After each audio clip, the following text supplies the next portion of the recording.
Hey there guys, it's your boy TOEI here, and in today's video we're going to be talking about why Kamen Rider 01 is the perfect starting point for creating a new Power Rangers-like series called Power Rider.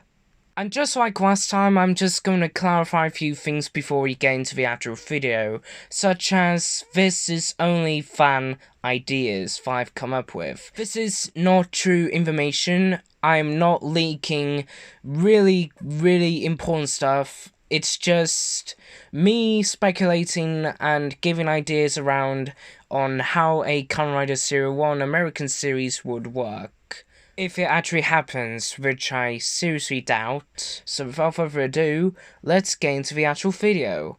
It's time to get into the big question.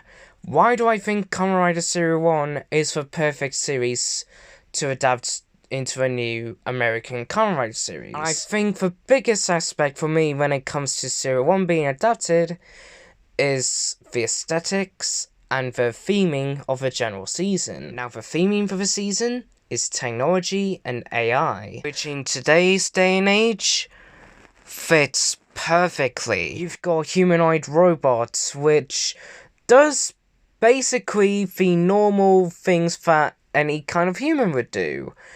And there's also a rogue set of humanoid robots that wants to take over the entire world and replacing the humans as the main source of life, which, given the way AI has been advancing these recent years, particularly this year, it could be a big possibility in the possible near future.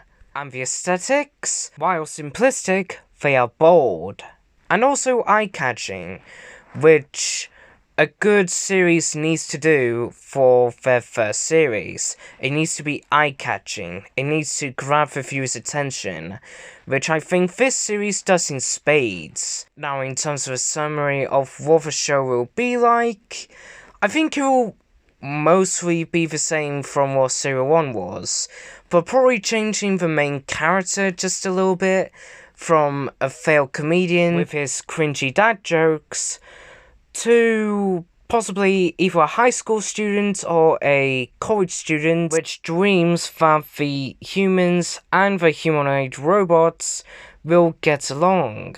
And possibly the only way to do that is to become Power Rider Neon. So therefore, helping both sides of the conflict whilst taking care of the rogues. And before we get into the character synopsis, here's the logo, Power Rider Neon. Pretty cool, right? Now, just a warning, I will be butchering a lot of names here for the actors, so I do apologize in advance, but without further ado, let's get into the character synopsis. First up, we have Jake Shura as Kai, Power Rider Neon, the main man himself.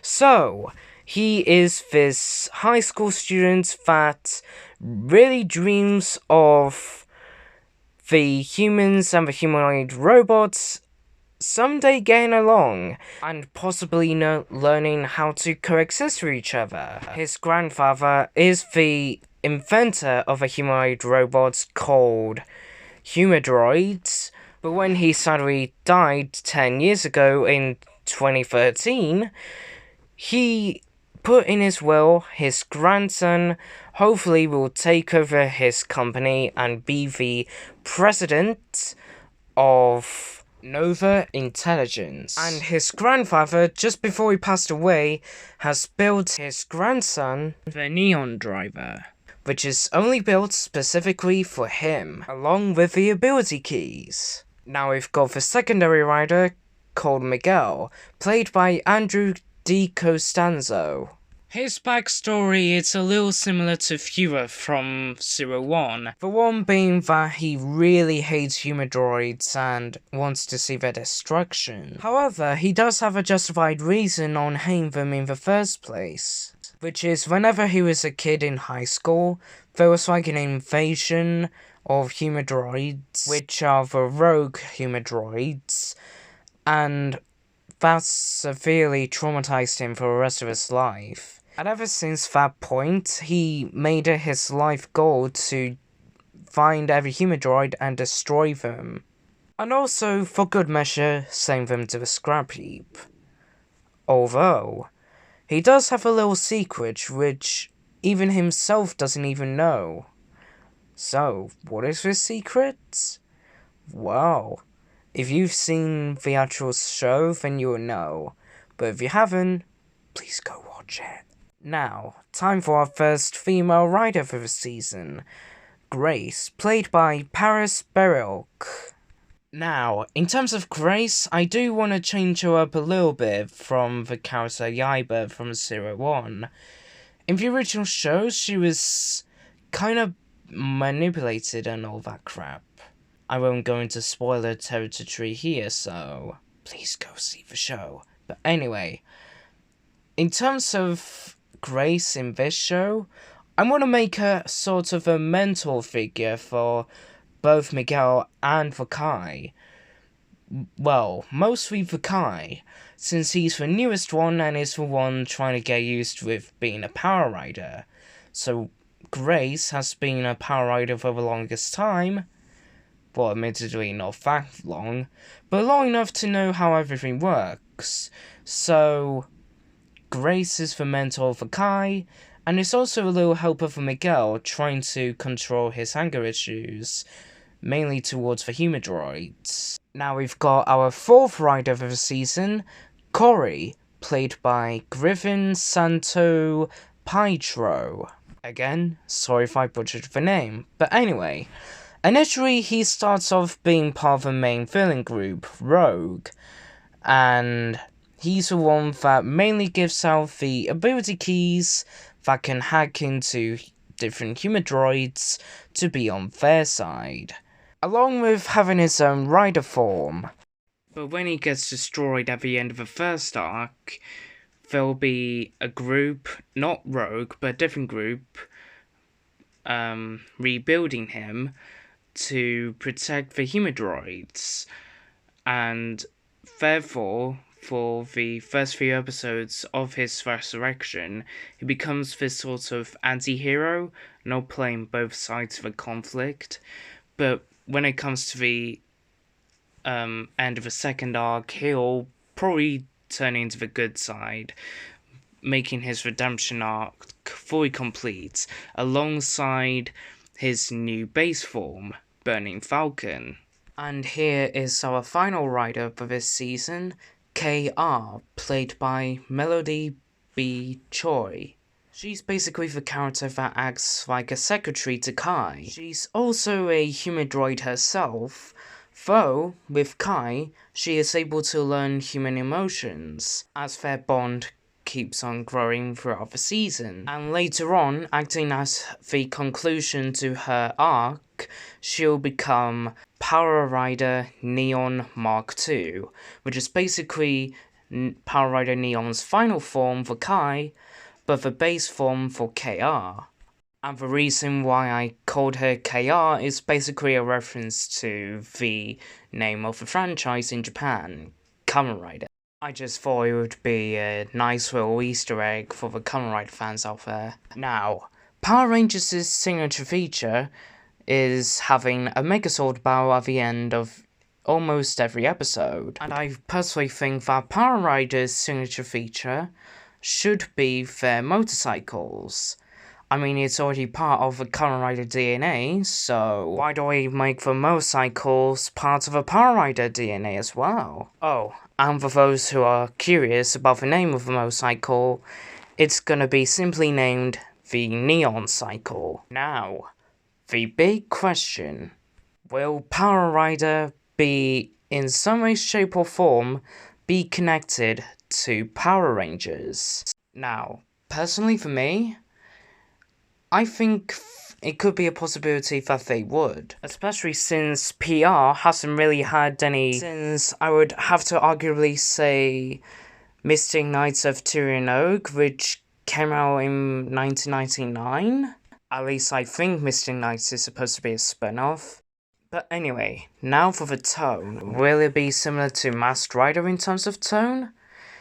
Absolutely not. I would probably have a tone to be more similar to how modern Power Rangers is, with a little mix of more maturity like how Once and Always is. So you get a nice perfect blend of lighter-hearted stuff along with more mature stuff. In terms of what we are adapting for Power Rider Neon, we will be adapting most of the episodes from the actual season of Serial 1, as well as the Kamen Rider Serial 1 RealTime Movie. But no, it will not be its own movie.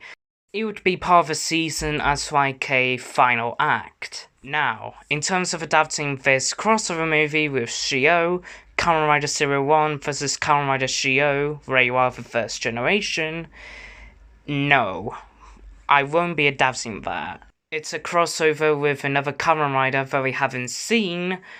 Also, I want this series to, if it's the first series, to be like an introductory series to the whole thing, so yep, not adapting that. Now, as of adapting the other movies for Serial 1, which is Metsubo Jinrai and Vulcan and Valkyrie, I won't be adapting their stories, as it were, but I will be taking Vulcan and Valkyrie's upgraded forms. As for Kamen Rider Metsubo Jinrai, I will be adapting that, but I think as a more like a general for the primary season, not as the main villain. The same thing for the main villain in the RealTime movie. Now, in terms of the episode count, I would probably have it at least 30 episodes or at most 35, since it gives us plenty of time to get to know all the main characters, as well as the villains for the show. And I think I'll be calling it a day here. This video took a lot longer than I expected to make. I mean, I really needed to think about a few things, how the characters were gonna be, how the show was gonna be, and as well as getting the necessary footage and images that I needed to get this video done, which, wow, pretty intense for me, if you ask me. It almost took me about a week for me to get this done, so I really do hope everybody likes this video. I'm not desperate or anything, but I really do appreciate it if you do like this video because it took such a long time for me to make, so I hope the effort has been worth it. And with all that being said, I'm gonna wrap this video up here. If you guys like the video, then please do give it a thumbs up. Please do subscribe to the channel if you are new. And also, please do ring the bell to get notifications of brand new videos whenever they come out, as well as comment down below on how would you adapt Serial 1. Would you do it similar to me? Would you do it a little bit differently? How would you do it? Please do let me know in the comments below. And also, do you like my ideas? Do you hate them? Again, please let me know. And with all that being said, this has been Tokume Who, the place where toku, anime, and sci-fi are my main talking points on this channel, and I shall see you guys in the next video, whatever it will be. So, thank you guys for watching, and I'll see you next time. Bye!